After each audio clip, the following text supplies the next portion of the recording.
Rasulun minallahi yatlu suhufam mutahharah. Di situ ada Rasul dari Allah, itu Nabi Muhammad, yatlu membacakan, suhuf itu lembaran-lembaran, mutahharah yang suci, yaitu Al-Quran. Jadi kalau kita sebut Al-Quran kitab suci, nah inilah ayatnya. Ya, jadi Rasul yang diutus oleh Allah membacakan, menjelaskan, yaitu lembaran-lembaran yang suci, yaitu Al-Quran. Jadi sekali lagi itu Al-Bayyinah. Bayyinah itu penjelasan. Jadi Nabi Muhammad itu sebenarnya termasuk disebut Al-Bayyinah, ya, menjelaskan. Jadi beliau itu sebenarnya tugasnya menjelaskan Al-Quran itu, ya. Jadi Rasul diutus oleh Allah, makanya Rasul minallah, Rasul dari Allah, jadi Rasulullah, ya. Yatlu membacakan, ya kan, membacakan, mengulang. Kalau membacakan tidak menambah, tidak mengurangi. Jadi ayat-ayat yang diturunkan kepada Nabi Muhammad itu begitulah adanya, tidak ditambah dan tidak pula dikurangi. Kalau kita diberi pesan oleh orang mungkin banyak bumbu dah, ya nak. Kalau piti bisa berkurang tuh, tapi kalau kato-kato mau bertambah, ya. Jadi Nabi Muhammad itu sudah selesai itu, ibu-ibu, apa yang disampaikan oleh beliau. Al-Quran 30 juz, tidak satu pun barisnya, tidak satu pun hurufnya yang terluput, ya, selama 23 tahun itu. Semua ayat-ayat ini sudah disampaikan oleh Rasulullah, ya. Walaupun beliau ini seorang Rasul yang diutus oleh Allah dalam keadaan ummi. Ummi itu apa? Ummi. Ada kata lain? Rasul itu seorang ummi, ya, bukan seorang ibu. Apa? Tidak bisa tulis, tidak baca, jadi buta huruf. Jadi orang yang ummi namanya. Huwallazi ba'asa fil ummiyina rasulan minhum yatlu alaihim ayatihi wa yuzakkihim wa yu'allimul kitab wal hikmah wa in kanu min qabla fi dhalalim mubin. Tambahan ayatnya surat Al-Jumu'ah. Surat Al-Jumu'ah surat yang berapa? 60. Surat Al-Jumu'ah 62. Ayatnya ayat yang kedua. Huwallazi ba'asa fil ummiyina. Allah yang mengutus kepada kaum, ya, yang buta huruf, seorang rasul di antara mereka. Rasulnya itu ummi. La naktubu, Nabi tidak bisa menulis. Nah, jadi Nabi itu termasuk orang yang tidak bisa tulis baca. Makanya di waktu Iqra bismi rabbikal ladzi khalaq, bacalah. Nabi tidak tahu apa yang mau dibaca. Ya, jadi beliau, apa hikmahnya itu ibu-ibu? Rasul tidak bisa menulis, tidak bisa membaca.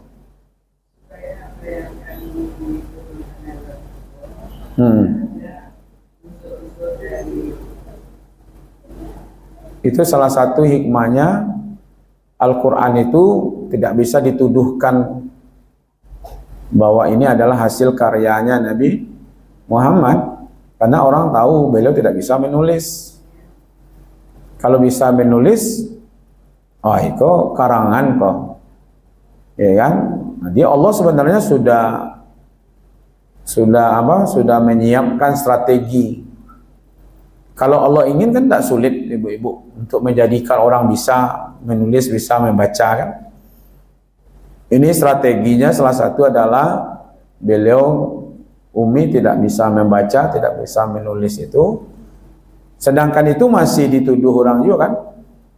Ini hasil karyanya karena Nabi Muhammad dianggap bisa berguru kepada orang lain gitu. Nah, Allah mengutus Rasul. Itu yang dikatakan Rasulu minallah. Tugasnya yatslu. Kalau dalam surat Al-Jumu'ah itu ada ya berapa tugas yang diberikan oleh Allah di situ. Yatslu alaihim ayatih. Jadi tugas Nabi Muhammad itu adalah membacakan, menyampaikan ayat-ayat kami. Makanya al-ulama warasatul anbiya, ulama itu pewaris Nabi, karena tugas Nabi itu yang disandang oleh ulama. Itu mengajarkan, menyampaikan, membacakan Al-Quran. Yang kedua apa di situ? Wa yuzakkihim, mensucikan, membersihkan. Jadi kita ini, agama kita ini kan agama tauhid. Agama tauhid itu adalah agama yang mensucikan manusia dari kesyirikan. Maka itu hati-hati kemarin, ya kan, ada 4 kerugian bagi orang yang berbuat syirik. Masih ingat ibu-ibu? Apa kemarin? Kerugian orang yang berbuat syirik di dalam surat At-Taubah ayat yang ke-17 kan? Ya. Makana lil musyrikin, kan itu kan? Tidak dianggap dia itu ada, tidak dianggap amalnya ada. Apalagi di situ tidak diakui dia sebagai orang Islam kan? Masuk dia kafir. Boleh amalnya akan habis. Ya kan? Sekarang tugas Nabi itu adalah mengajarkan kitab, yaitu Al-Quran, mensucikan, ya kan? Lalu mengajarkan kitab dengan hikmah. Karena banyaknya orang yang dalam kesesatan. Jadi kalau begitu Nabi Muhammad itu sebenarnya menjelaskan, penerang. Nah, penerang itu yang disebut dengan al-bayyinah, penjelas, ya kan? Nah, kalau kita sebagai orang yang beriman tentang Nabi Muhammad ini meyakini bahwa Rasulullah itu maksum, ya. Maksum itu apa artinya? Pernah dengar ibu-ibu kata-kata maksum? Bebas dari kesalahan dan dosa. Jadi yang maksum itu ya Rasulullah. Kalau manusia lain banyak bertebar-tebar dosanya. Cuma wajah saya bentuk ada berdosanya. Ya enggak. Ya, maksum. Seorang yang maksum itu bebas dari dosa dan kesalahan. Makanya Nabi itu kalau sedikit salah saja langsung tuh ditegur. Pamannya agak berwajah masam beliau sedikit, dapat langsung teguran tuh, ya kan? Karena tidak cocok dengan kenabian, kerusulan. Ya kan? Maka itu terpelihara, Nabi Muhammad itu terpelihara dari dosa dan kesalahan. Jangankan yang sudah, yang akan datang pun diampuni oleh Allah. Ya kan? Kalau seandainya terkerjakan, terlakukan oleh Rasulullah, dosa ke depannya itu langsung diampuni oleh Allah. Itu jadi yang menjelaskan, yang membawa Al-Quran ini, kan kemarin ayat yang pertama kan menjelaskan tentang lam yakunil ladzina kafaru min ahlil kitab wal musyrikin munfakina hatta ta'tiyahumul bayyinah. Orang-orang ahlul kitab itu tidak akan berubah mereka sebelum datang penjelasan. Makanya kemarin ada ahlul kitab yang sebelumnya beriman, lalu setelah datang Nabi Muhammad beriman. Yang sebelumnya beriman, tapi setelah dijelaskan justru tidak mau beriman. Yang sebelumnya tidak beriman, kemudian setelah dijelaskan mereka beriman. Sebelumnya tidak beriman, setelah dijelaskan tambah tidak beriman. Ya kan? Nah, sekarang Allah ingin menjelaskan, Rasul yang menjelaskan kepada mereka itu adalah dari Allah. Tugasnya menjelaskan ayat-ayat ini, surat-surat ini, lembaran Al-Quran. Al-Quran ini mutahharah. Al-Quran itu adalah suci. Maka usahakan setiap kita membaca Al-Quran dalam keadaan suci. Ya kan? Nah, dalam keadaan suci. Maka paling utama ya dalam keadaan berwudhu. Kalau tidak berwudhu, ya tidak berwudhu, tidak ada masalah. Tapi yang paling utama adalah dalam keadaan berwudhu. Kalau orang yang nifas, yang haid, ya kan, boleh enggak baca Quran? Boleh. Ya kan? Nah, paling utama itu ayat-ayat yang hafal. Ya kan? Boleh saja. Ya kan? Nah, jadi ibu-ibu dipertegas itu, tugas Nabi itu yang diutus oleh Allah itu yang membacakan ayat-ayat Allah. Dari 23 tahun lebih kurang itu, semua ayat ini sudah dibacakan semuanya kepada umat. Tidak ada yang tertinggal satupun. Makanya Rasulullah itu dibekali dengan 4 sifat. Apa sifat beliau? Sidik, amanah, fatanah, tabligh. Nah, kalau sandangkan kepada tugas beliau ini, satu, beliau sidik, jujur. Kalau dikaitkan dengan tugas menyampaikan ayat-ayat ini, tidak ada satupun yang disembunyikan oleh Nabi. Aku ayat kau besok salah, anda salah kau sampaikan, tidak ada tidak. Ya nak sagan mah, tidak ada tidak. Karena beliau itu adalah orang-orang yang jujur. Jadi semua ayat dari dari Al-Fatihah sampai An-Nas itu dijamin tidak ada satupun yang disembunyikan oleh Rasulullah. Itu satu. Yang kedua, sifat beliau itu amanah. Amanah itu dipercaya oleh Allah untuk menyampaikan, dan itu sudah disampaikan semuanya. Yang ketiga, sifat beliau itu apa? Fatanah. Fatanah artinya apa? Fatanah. Lewat saja di siku mungkin ya. Banyak enggak? Fatanah itu cerdas. Jadi Rasulullah itu menguasai. Jangan ditanya lagi, Bu, Rasulullah itu hafal Quran, Ustaz. Allah menjamin dia cerdas kok. Ya kan? Anak-anak sekarang saya banyak yang hafal Quran. Jadi Rasulullah itu mengingat semua ayat yang sudah turun. Pamannya ini surat ini. Kan belum sempurna itu. Turun lagi nanti ini ayat. Lalu Jibril langsung mengatakan ayat ini tempatnya dalam surat itu. Ayat ini dalam surat ini. Itu setiap tahunnya ibu-ibu dicek. Lai cocok susunan ayat-ayat itu seperti yang berada di Lauh Mahfuz itu Lai cocok enggak? Jadi kalau begitu ibu-ibu, surat yang ada dalam Al-Quran, ayat-ayat yang ada dalam Al-Quran, termasuk nama-nama surat yang ada dalam Al-Quran itu semuanya datangnya dari Allah. Barajusnya 30 juz, berapa suratnya? Sarati ampe balik. Ko Al-Fatihah dulu pertama. Kenapa Al-Baqarah? Kenapa Ali Imran? Kenapa An-Nisa? Ya kan? Kenapa Al-Maidah? Kenapa Al-An'am? Al-A'raf, pamannya kan? Kemudian Al-Anfal, At-Taubah, Yunus, Hud. Ya kan? Itu semuanya itu disusun. Sudah tersusun di Lauh Mahfuz itu seperti itu. Jadi bukan Nabi Muhammad yang nyusun-nyusunnya itu, Bu. Jadi beliau itu turun ini letakkan siko, turun ini letakkan siko.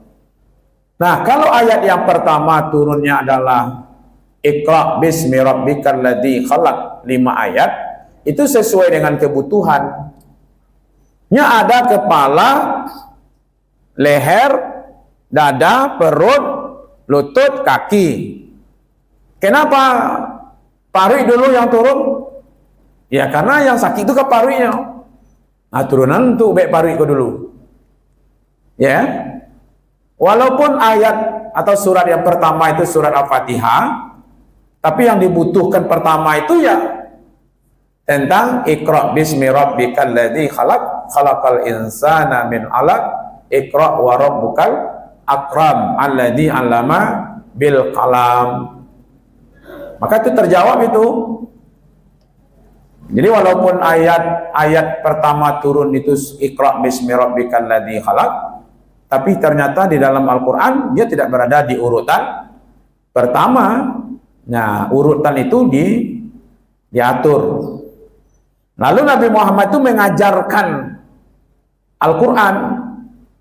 Ya kan? Mengajarkan al-hikmah kepada manusia. Itu tugas yang disebut dengan al-bayyinah. Maka itu kita harus meyakini bahwa Nabi Muhammad itu satu maksum. Yang kedua, kita meyakini Al-Quran ini tidak ada yang ditambah, tidak ada yang dikurangi.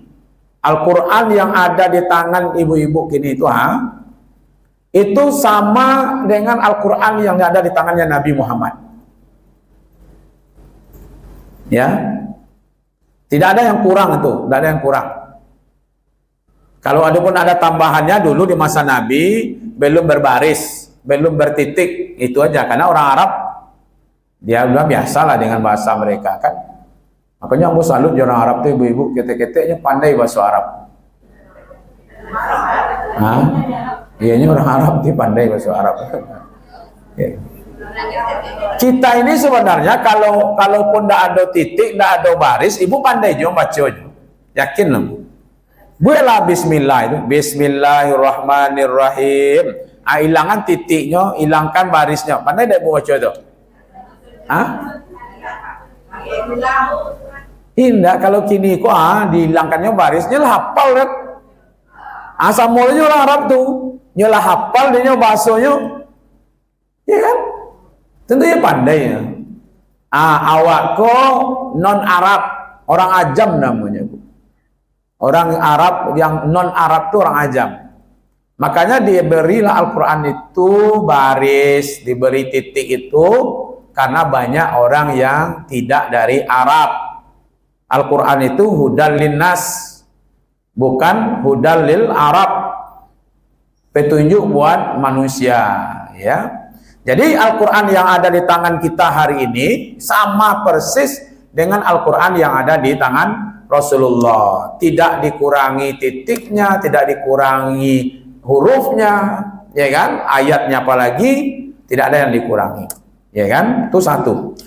Kemudian kita meyakini bahwa yang bisa menyelamatkan kita dunia akhirat yaitulah Al-Quran. Makanya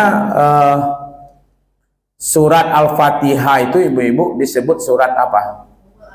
Ummul Al-Quran, karena isi Al-Quran dari sampai An-Nas lah, ya kan, dari awal sampai An-Nas itu terhimpun di dalam surat Al-Fatihah.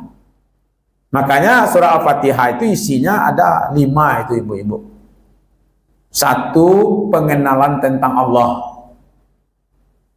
Mulai dari Bismillah, Alhamdulillah, Ar-Rahmanir-Rahim, Maliki Yaumiddin. 7 ayat. Isinya yang saya bilang tadi. Isinya itu terangkum isi seluruh ayat yang ada di dalam Al-Quran. Kalau ibu mau membuat kesimpulan seperti ini, semua kitab yang ada semenjak Nabi Adam sampai kepada Nabi Muhammad itu terangkum di dalam Al-Quran. Semua isi Al-Quran itu terangkum simpulannya di dalam surat Al-Fatihah. Jadi kalau ibu-ibu nanti dalami surat Al-Fatihah, ketemu itu. 1 isinya pengenalan tentang Allah.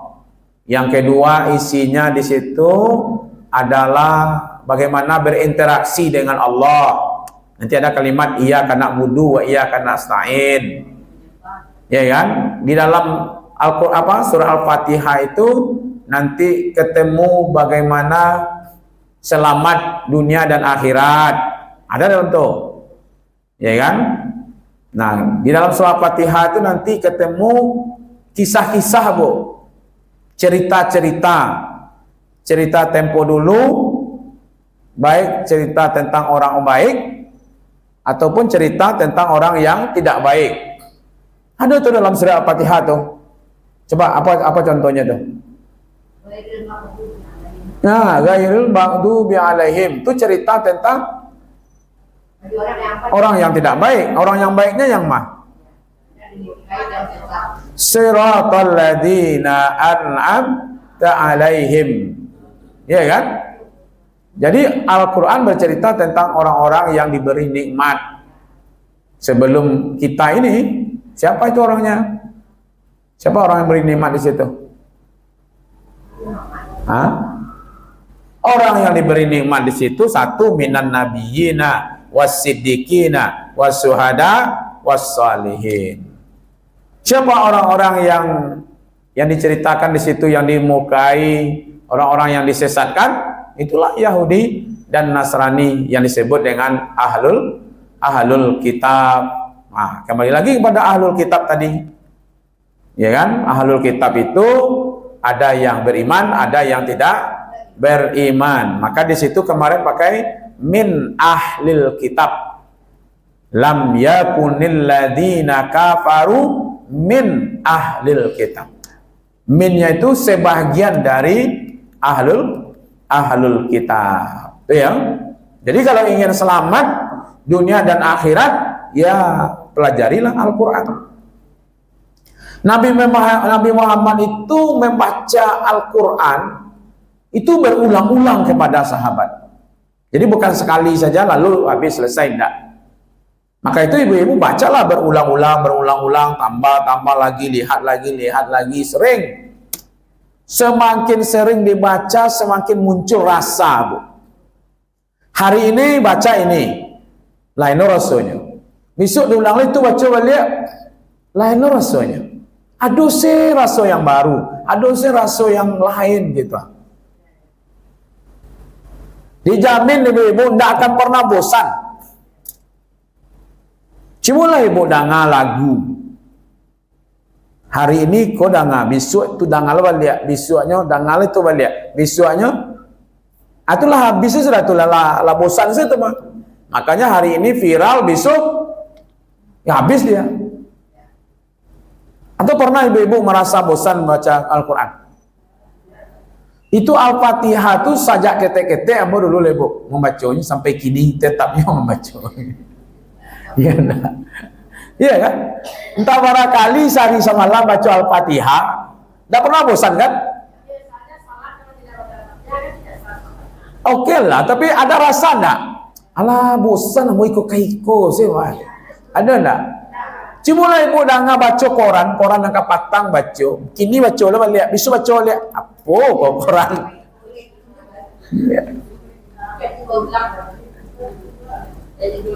Nah inilah mukjizat, ya kan? Jadi berulang-ulang dibacakan kepada sahabat.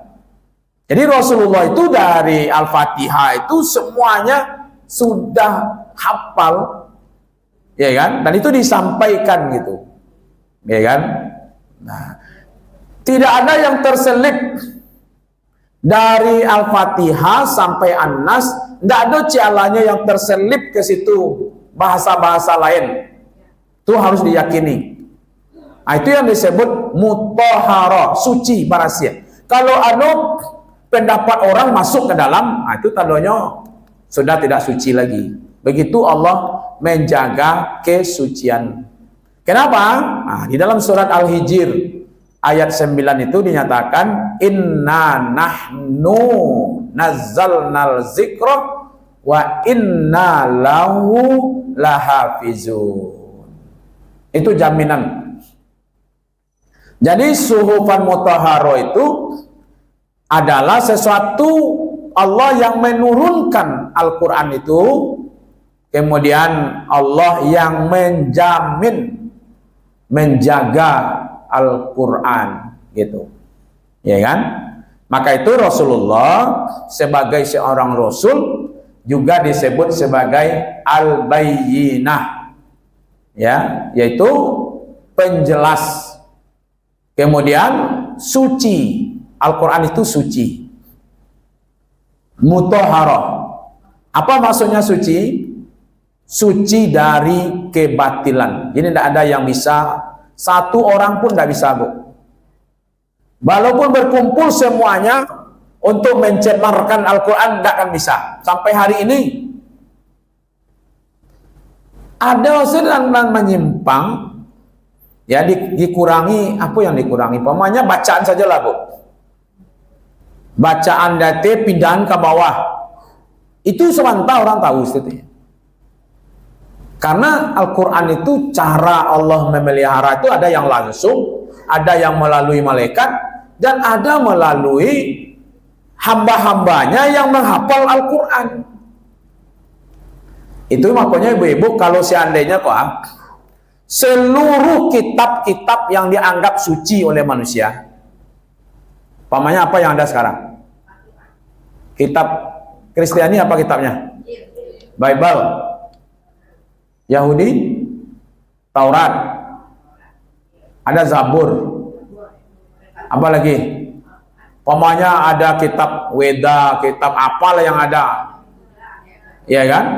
Lalu semua kitab itu dilempar ke lawi itu sadonya, dibuang ke lawi itu sadonya, termasuk Al-Quran.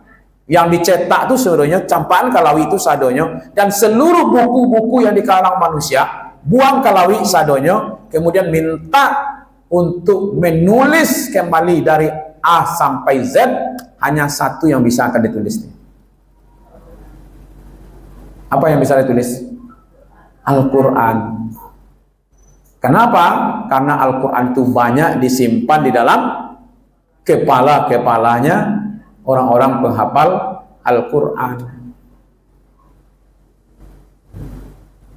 Ya kan? Kitab-kitab lain itu mana ada penghafalnya? Ya kan? Itu tandanya Allah menjamin bahwa wa inna lahu lahafizun.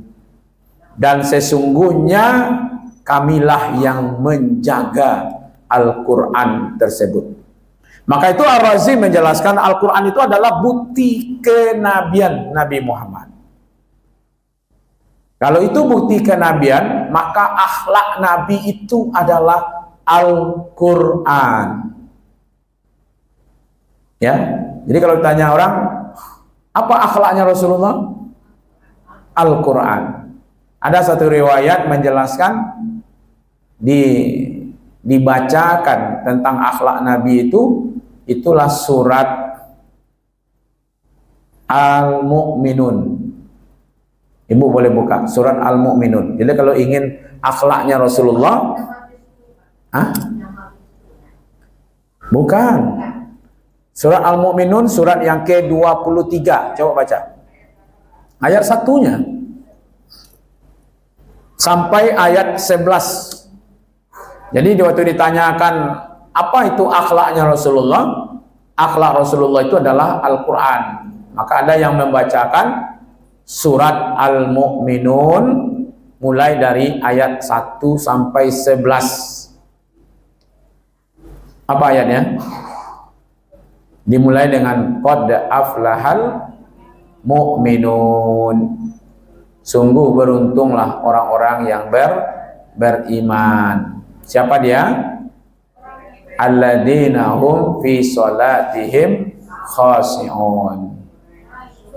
Berarti Nabi itu sholatnya khusyuk.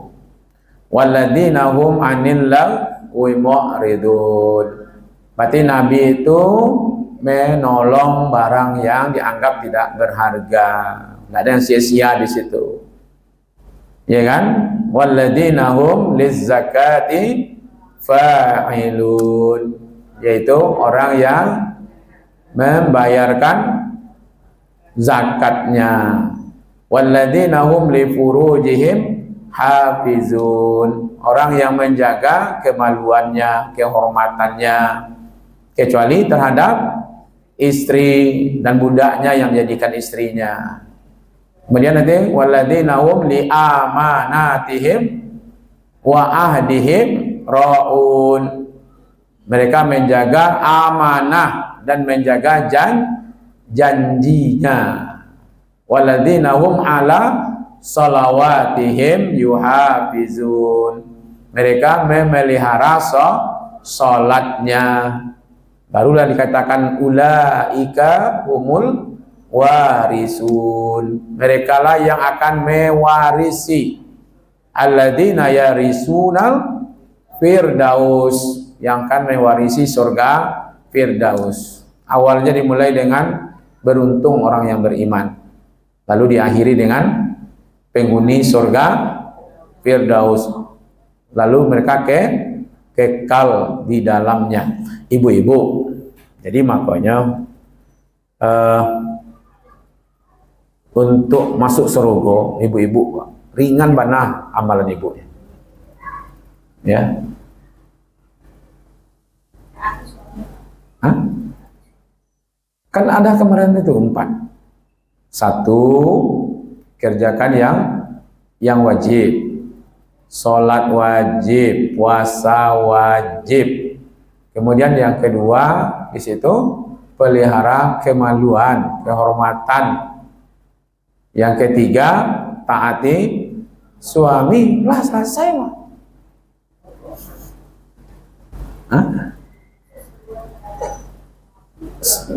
Pilihlah pintu mana yang akan dimasuki surga. Itu janji Rasulullah, ya kan? Kerjakan yang wajib, pelihara kemaluan, kemudian taati suami. 3 saja tuh, ya kan? Anak sulit-sulit itu dong, ya kan? Nah, maka dari itu Rasul, kata Al-Muyassar, Rasul tugasnya adalah menyampaikan lembaran-lembaran Al-Quran yang suci. Nah, sebelum kita buka tanya jawab, poin pentingnya dalam ayat 2 ini adalah kedatangan Rasulullah diutus oleh Allah untuk menjelaskan tentang Al-Quran. Maka itu sebenarnya Al-Quran ini adalah nikmat yang paling besar buat umat manusia. Al-Quran dan Rasul, ya kan, adalah sesuatu yang memberikan manfaat yang besar, ya kan. Maka rugi besarlah orang-orang yang tidak mau mempelajari Al-Quran, ya kan, apalagi menentang Al-Quran dan menentang Rasul. Itu ayat yang kedua, yaitu dalam tadi Rasulun minallahi yatlu suhufan mutahharah. Baik ibu-ibu,